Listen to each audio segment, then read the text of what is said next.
Днес ще представя на вашето внимание 12 kW котел Бернинг на марката Edurcami. Като начало ще започнем с техническите параметри, които притежават. Чисто като габарити, широчина 50, дълбочина 70 на 120, размер на бункера 55 кг. Ефективност 93%. Доста висока. Защо се постига тази ефективност? Това е благодарение на патентованата система Leonardo на марката Edurcami.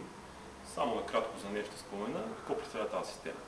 Тя следи и контролира основни параметри на горението с цел повишаване ефективността на горивния процес.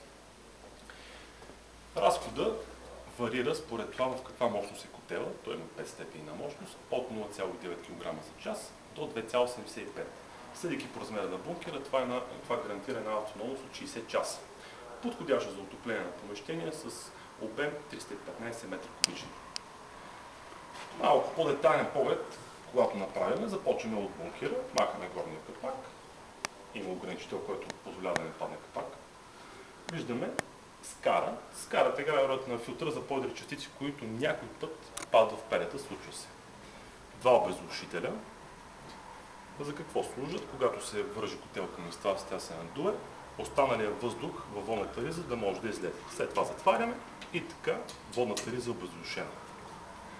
Затварянето става по този начин. Началото на котела е монтиран дисплея. Той дава информация за основните параметри. Най-често това е температурата, каква е в момента, каква не сме задали. Оборудване с семечен програматор, който е изключително удобен за по-голяма част от клиентите. Бутоните, които разполага, това са On-Off, Set, който служи за настройка, и 2 плюс и минус. Те служат за повишаване и намаляване най-често на температурата. Интересно като нововведение в новата гама продукти, това е наличието на индикатор за всеки един основен компонент. Под основен компонент аз визирам това е помпа, това е вентилатор, това е запалка.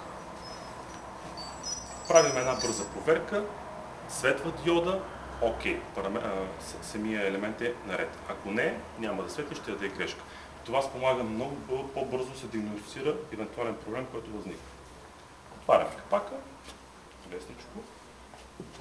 И какво виждаме? Виждаме самата водна риза, самата горивна камера, оборудвана с стъкло, през което можем да наблюдаваме процес, и сервизен отвор. Как се отваря капак на горивната камера? Посредством ключ. Сега, интересен момент тук е, че има система за защита от деца. Какво представлява тази система?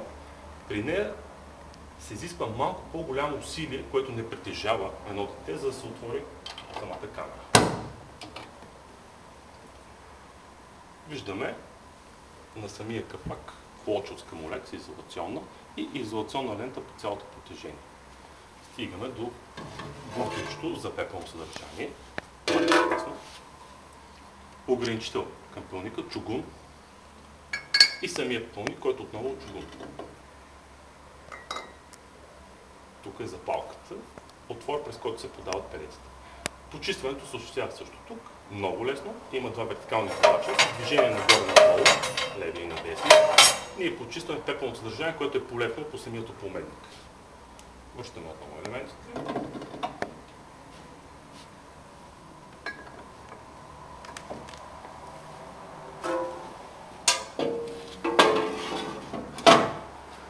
Така. Това сервизно помещение, на него е монтиран манометър, който следи налягането в самата инсталация. Трябва да бъде 1,5 бар. При махането на този капак, чрез тези 4 види, имаме достъп до по-голямата част от апаратурата на котела, което е много удобно за монтажните екипи.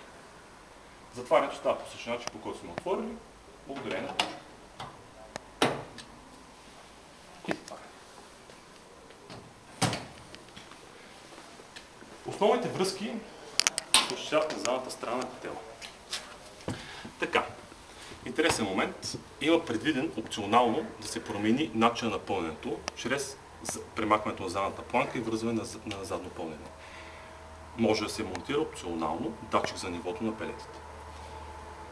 Оборудване с 80 мм изходящ отвор за димните газове и 50 мм за пресния въздух. И на двата има датчици, като на изхода на димите газове се следи температурата на димите газове, а на входа се следи температурата на подаващия въздух. Като хидравлични връзки имаме подаване към инсталация, връщане към инсталация и пълнене. Относно датчици, електрическа част, имаме бутон за ресет, който се намира тук. Има кабел за комуникация към графичен анализатор и така наречената домоклима. Имаме порт RS-232 за комуникация към външен опционален GSM контролер. Функцията му е да може да включите и изключите котел, респективно камината, когато пожелаете чрез един SMS. On-off ключ и кабел. RS кабел върви към комплект заедно.